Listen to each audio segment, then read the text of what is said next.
পশ্চিম মেদিনীপুরের মেদিনীপুর শহরে যে পুরো একটা বাংলাদেশি বস্তি রয়েছে তা এসআইআর না হলে পুরোটা হয়তো সামনে আসতো না। মেদিনীপুর শহরের প্রান্তে প্রায় 200 পরিবার নিয়ে এই বস্তি রয়েছে 20 বছরেরও বেশি সময় ধরে, যারা মেদিনীপুর শহর সহ জেলার বিভিন্ন প্রান্তে শ্রমিকের কাজ করেছেন, না হলে ছোটখাটো ব্যবসা করেছেন। এরা কিন্তু সকলেই আবার হিন্দু। তাদের দাবি, আমরা 20-30 বছর আগে অত্যাচারিত হয়ে দেশ ছেড়ে এখানে এসে আশ্রয় নিয়েছি। এসআইআর এর ঘোষণায় তাদের অনেকেরই মাথায় হাত পড়ে গিয়েছে।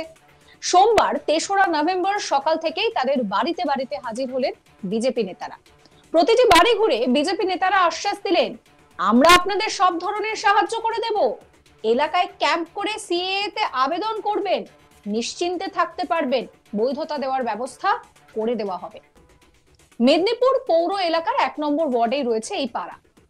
মেদিনীপুর শহরের পাশে থাকা জাতীয় সড়কের ধারে এই পাড়া তৈরি হয়েছিল প্রায় 20 বছরেরও বেশি সময় ধরে। মূলত বাইরে থেকে আসা লোকেরাই এখানে ছোট করে ঘর করে একটা জায়গা করে বসবাস করা শুরু করে। তাই এই এলাকার নাম হয়েছিল খাসপাড়া। পরে অবশ্য এই এলাকার নাম হয় হঠাৎপল্লী। পৌর এলাকাগুলোর মধ্যে এখানে কিন্তু পৌর সমস্ত যা সুবিধা রয়েছে তা এখানেও রয়েছে। পাকা বাড়ি, বিদ্যুৎ, পানীয় জলের লাইন, আবাস যোজনার বাড়ি, সমস্ত কিছুই পেয়েছেন কিন্তু এখানকার বাসিন্দারা। এই এলাকার বাসিন্দারা পরিস্থিতি নিয়ে যথেষ্টই উদ্বিগ্ন। কাঁদতে কাঁদতে স্থানীয় বাসিন্দা মিঠু দাস বলেন যে 30 বছর আগে চলে এসেছি সব ছেড়ে, প্রাণ বাঁচিয়ে এবার কোথায় যাব? এই দেশের সরকার যদি না রাখে তাহলে তো গঙ্গাতে যেতে হবে, সেখানেই থাকতে হবে। দিন মজুরি করে কোনোভাবে জীবনটা চালাচ্ছি, এখান থেকে তাড়ালে তো যাওয়ার জায়গা নেই। কি বলছেন মিঠু দাস, শোনাবো আপনাদের। শুনছেন যে এসআইআর হচ্ছে হচ্ছে হ্যাঁ শুনছি। কি ভাবছে? কিছুই ভাবিনি। আমরা কি ভাববো? আমরা ওখান থেকে চলে এসেছি বাচ্চার তাগিদে, মান ইজ্জতের প্রশ্নে। এখন যদি আমাদেরকে সরকার, ভারত সরকার যদি তারা, আমরা যাবো কোথায়? একবার গঙ্গার ঘাট ছাড়া আমাদের আর উপায় নাই। আরেক স্থানীয় বাসিন্দা বিকাশ দাস, তিনি কি বলছেন শোনাবো। বিকাশ দাস, মানে কত বছর আছেন এখানে? প্রায় 2001-এর পরে থেকে, মানে এই ধরুন 25 বছর।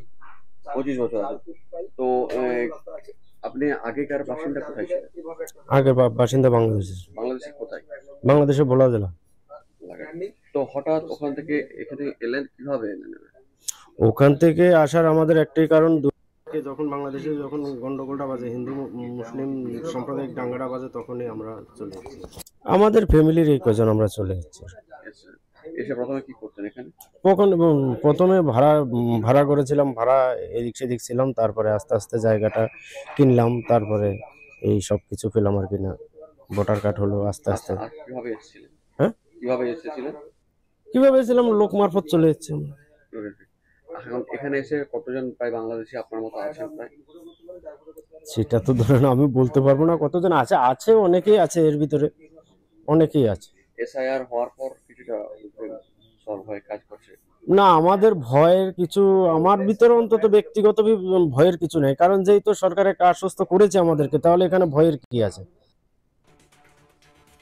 এই ওয়ার্ডের কাউন্সিলর হলেন তৃণমূলেরই কাউন্সিলর তথা বর্তমান মেদিনীপুর পৌরসভার উপপৌরপ্রধান অনিমা সাহা। তিনি বলেন যে এনারা 3 দশক ধরে রয়েছেন, পৌরসভার যাবতীয় সুবিধা পান, তবে জানতামই না যে এরা বাংলাদেশি। কি বলছেন উপপৌরপ্রধান অনিমা সাহা, শোনাবো। কারো কারো নাম নেই 2002 সালে, সবার নয়, কারো কারো।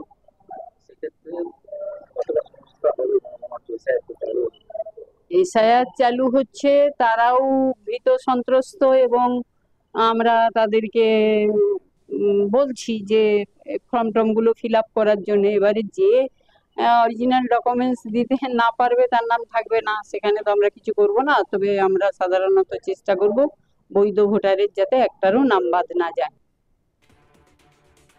এই সমস্ত লোকেদের কাছে সোমবার সকাল থেকে বাড়িতে বাড়িতে হাজির হয়েছিলেন বিজেপি নেতারা। তাদের কাছে গিয়ে তারা আশ্বাস দিচ্ছেন যে আমরা আপনাদেরকে সিএ এর মাধ্যমে থাকার ব্যবস্থা করে দেব, শরণার্থী হিসেবে বৈধতা দেওয়ার ব্যবস্থা করবে কেন্দ্রীয় সরকার। বিজেপির জেলা সহ সভাপতি শঙ্কর গুছাইতের নেতৃত্বে বিজেপি নেতারা এই কাজ করেন সোমবার সকাল থেকে। কি বলছেন বিজেপির তরফ থেকে শঙ্কর গুছাই, শোনাবো আপনাদের। 1 নম্বর ওয়ার্ডের যে হঠাৎ পল্লী যারা বাংলাদেশ থেকে এসছেন, এখানে সাধারণ মানুষ, তাদের সঙ্গে সাক্ষাৎ করলাম, দেখা করলাম, বাড়িতে গেলাম, তাদেরকে আশ্বস্ত করলাম যে আপনাদের কোনো চিন্তা নেই, আমরা এই হঠাৎ পল্লীর পাশেই আমরা সিএ ক্যাম্প করছি, এই সপ্তাহেই করছি। তার কোথায় হবে ক্যাম্প, কি বৃত্তান্ত, জায়গা আমাদের দেখা হয়ে গেছে। সেই ক্যাম্পের মধ্য দিয়ে আমরা প্রত্যেকের নাম সিএতে ঢোকাবো এবং সিএতে অ্যাপ্লাই করার ফলে একটা কাগজ বা সার্টিফিকেট ওনাদেরকে আমরা প্রোভাইড করব। সেই সার্টিফিকেট ওনাদেরকে ভারত সরকার দিচ্ছে, আইন দিচ্ছে, এই অধিকার দিচ্ছে ভারত সরকার। সেই কাগজ ওনারা বাড়িতে রাখবেন, যখন বিএলওরা আসবেন তখন এই কাগজ ওনাদেরকে দেখাবেন, দিলেই ওনাদের নাম ভোটার লিস্টে অটোমেটিক্যালি চলে আসবে। তাই চিন্তার কোনো কারণ নেই, বিভ্রান্ত হওয়ার কারণ নেই, কোনো সমস্যা নেই। এটা ভারত সরকারের আইন, সিএ আইন, সেই নাগরিকত্ব আইনের মধ্য দিয়ে প্রত্যেক নাগরিকত্ব পাবেন, এই আশ্বস্ত করলাম এবং আশ্বাস দিলাম। মেদিনীপুর শহরে এরকম আরো কোথাও আছে? মেদিনীপুর শহরের বিভিন্ন জায়গাতে ছিটেফোঁটা আছে, 18 নম্বর ওয়ার্ডে কিছু আছে, সদর ব্লকে আছে, বিভিন্ন জায়গায় খয়রুল্লাহ চকের দিকে আছে। আমরা সব জায়গাতেই সিএ ক্যাম্প করে মানুষকে আশ্বস্ত করব, অটোমেটিক্যালি তাদের নাম চলে আসবে, কারো কোনো চিন্তা নেই। বাঙালি হিন্দু শরণার্থী যারা বাংলাদেশ থেকে এসছেন ধর্মীয় কারণে, তাদের চিন্তার কোনো বিষয় নেই, তাদের বিভ্রান্ত হওয়ার কারণ নেই। তাদের নাম সিএতে আমরা ঢুকিয়ে দেব এবং তার ফলে তাদের নাম ভোটার লিস্টে চলে আসবে।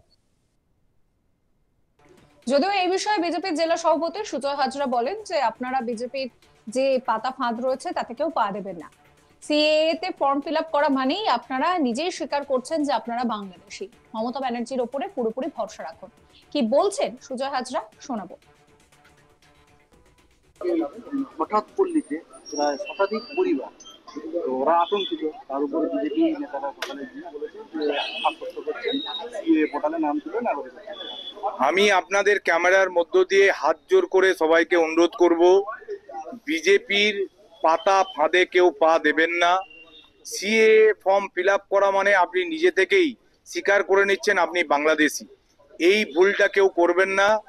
আপনি এদেশে যখন আছেন, যখন আপনার ভোটার লিস্টের বর্তমানে নাম আছে, আপনি এই দেশের ভোটার, এনুমারেশন ফর্মটা বিএলওরা বাড়ি বাড়ি গিয়ে আপনাদেরকে দেবে, আপনারা ওই ফর্মটা ফিল আপ করে জমা দেন। 24/7 আপনাদের পাশে আমাদের দল, আমাদের নেত্রী, আমাদের নেতা অভিষেক বন্দ্যোপাধ্যায় আছে। একজন প্রকৃত ভোটারের নাম আমরা ভোটার লিস্ট থেকে বাদ দিতে দেব না। কিন্তু প্লিজ প্লিজ প্লিজ বিজেপির পাতা ফাঁদে পা দেবেন না। ওরা চাইছে আপনারা সিএ ফর্ম ফিল আপ করলেই তালিকাটা পাঠিয়ে বলবে আপনারা বাংলাদেশি। তাই নিজে থেকে কেউ বাংলাদেশি স্বীকার করে ওদের পাতা ফাঁদে পা দিয়ে ফর্মটা ফিল আপ করবেন না। বাকি আপনাদের জন্য আমরা সবসময় আছি।